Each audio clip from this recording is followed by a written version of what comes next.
यादव उप मुख्यमंत्री बने थे तो उन्होंने न जाने कितनी नौकरियां दे दी। बिहार के युवाओं को सरकारी नौकरी दी गई। बिहार के आएंगे इनके साथ बिहार में आए दिन मर्डर हो रहा है, गोलियां चल रही हैं। पटना जो बिहार की राजधानी है वहां पर किस तरीके से खुलेआम गुंडाई हो रही है, लेकिन उसके बावजूद भी पुलिस को प्रधानमंत्री नरेंद्र मोदी लगातार बिहार जा रहे हैं, रैलियों पे रैलियां कर रहे हैं और वहां पर चुनावी माहौल बनाने की कोशिश कर रहे हैं। लेकिन बिहार की जनता बहुत होशियार है, ऐसे जुमलेबाजों के चक्कर में इस बार फंसने वाली नहीं है। सम्राट चौधरी बगल में बैठे नेताजी उनका हाथ नीचे करते हैं, यानी उनकी पूरी तरीके से मानसिक स्थिति ठीक नहीं है और भारतीय जनता पार्टी उसी का फायदा उठाकर बिहार को इस बार जीतने की प्लानिंग कर रही है। लेकिन बिहार के नरेंद्र मोदी को लाने वाले थे, जो फिर नीतीश कुमार को लाने वाले थे और इसी तरीके से भाजपा का पूरे देश में माहौल बनाने वाले यही जनसुराज पार्टी के संस्थापक प्रशांत किशोर हैं। तो जनता इनको समझ रही है, पूरी तरीके से इनको इस बार के चुनाव में मुंह की खानी पड़ेगी और समझ में आ जाता कि आप जमीन पर उतर जाइए और लोगों की भावनाओं से खेल जाइए। तो साफ अब पता चल जा रहा है कि वो भावनाओं से खेल रहे थे और बिहार की जनता बहुत होशियार है।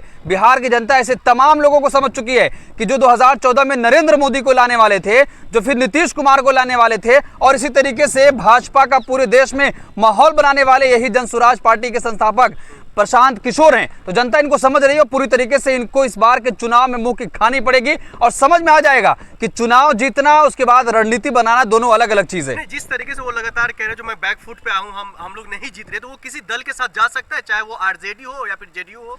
आपको पहले दिन से ही समझना होगा कि जनसुराज पार्टी किसके लिए काम कर रही है। वो लगातार बिहार के अलग अलग जिलों में, अलग अलग हिस्सों में जाकर यही प्रचार कर रहे हैं कि भारतीय जनता पार्टी आपके लिए काम नहीं किया। लेकिन सीधे तौर पर सवाल क्यों नहीं कर पा रहे हैं? नीतीश कुमार से सवाल क्यों नहीं पूछ रहे हैं? नरेंद्र मोदी से सवाल क्यों नहीं पूछ रहे हैं? आपने पिछले 11 सालों में देश के लिए क्या किया, देश के युवाओं के लिए क्या किया? बिहार में जिस तरीके से बेरोजगारी है, वहां का युवा पलायन करता है, दिल्ली, मुंबई, हैदराबाद, बड़े सिटी में जाकर वहां अपनी नौकरी करता है। लेकिन बिहार में ऐसे तमाम क्षेत्रों में फैक्ट्रियां क्यों नहीं खोली गई? ये सवाल पूछना चाहिए उनको, लेकिन वो सवाल नहीं पूछेंगे क्योंकि उनको भी पता है कि हमारे जो फंडिंग हो रही है वो कहां से हो रही है। जो कुछ कहा जाएगा वही वो बिहार के लिए करेंगे और बिहार की जनता बहुत होशियार है, इस बार पूरी तरीके से बदलाव के मूड में है। तेजस्वी यादव का लगातार वो जो है समर्थन में बयान दे रहे हैं, लगातार कह रहे हैं जो तेजस्वी यादव जब उप मुख्यमंत्री थे तो बिहार का विकास हुआ था। लग रहा है जो आरजेडी के साथ वो आएंगे। बिल्कुल, अब माहौल उनको भी समझ में आ रहा है कि इस बार बिहार की जनता का मूड क्या है और बिहार की जनता क्या कुछ चाहती है, क्योंकि बिहार की जनता इस बार बदलाव चाहती है। जब तेजस्वी यादव उप मुख्यमंत्री बने थे तो उन्होंने न जाने कितनी नौकरियां दे दी। बिहार के युवाओं को सरकारी नौकरी दी गई। बिहार के आएंगे इनके साथ आरजेडी तेजस्वी यादव के साथ प्रशांत किशोर। देखिए, बिल्कुल राजनीति क्या है, संभावनाओं का खेल है।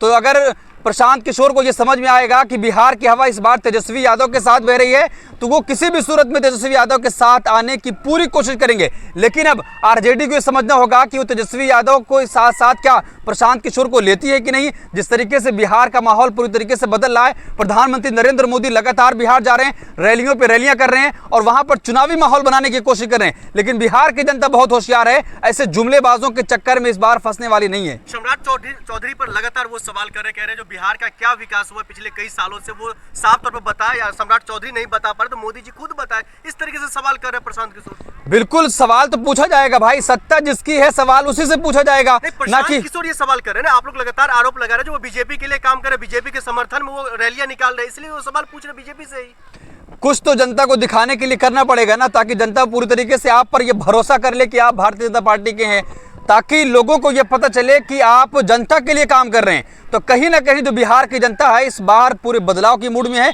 क्योंकि जिस तरीके से पिछले 11 सालों से देश को जुमला दिया गया, नीतीश कुमार के नेतृत्व में बिहार में पिछले कितने सालों से सरकार है, लेकिन आप अगर देखेंगे बिहार में आए दिन मर्डर हो रहा है, गोलियां चल रही हैं। पटना जो बिहार की राजधानी है वहां पर किस तरीके से खुलेआम गुंडाई हो रही है, लेकिन उसके बावजूद भी पुलिस कुछ भी नहीं कर पा रही है। तो ऐसी तमाम चीजें जो बिहार में हो रही है, इस बार बिहार से भारतीय जनता पार्टी का सुपड़ा साफ होने वाला है। और नीतीश कुमार की मानसिक स्थिति आपको समझ में आ ही रही है कि किस तरीके से अधिकारी उनको गमला देने जाता है तो उसके सर पर ही रख देते हैं और फिर प्रधानमंत्री का नाम भूल जाते हैं। उसके बाद तमाम ऐसी चीजें हो रही हैं कि अगर वहां पर कुछ हो रहा है, जनगणना हो रही है तो अधिकारी से नमस्ते करने लगते हैं। ऐसी तमाम तरह की चीजें हो रही हैं। अभी हाल ही में आपने देखा होगा कि किस तरीके से जो एमएलसी की बैठक थी तो वहां पर फोटोग्राफी हो रही थी, लेकिन वो हाथ जोड़कर नमस्ते कर रहे थे। बगल में बैठे नेताजी उनका हाथ नीचे करते हैं, यानी उनकी पूरी तरीके से मानसिक स्थिति ठीक नहीं है और भारतीय जनता पार्टी उसी का फायदा उठाकर बिहार को इस बार जीतने की प्लानिंग कर रही है। लेकिन बिहार की जनता बेवकूफ नहीं है। चिराग पासवान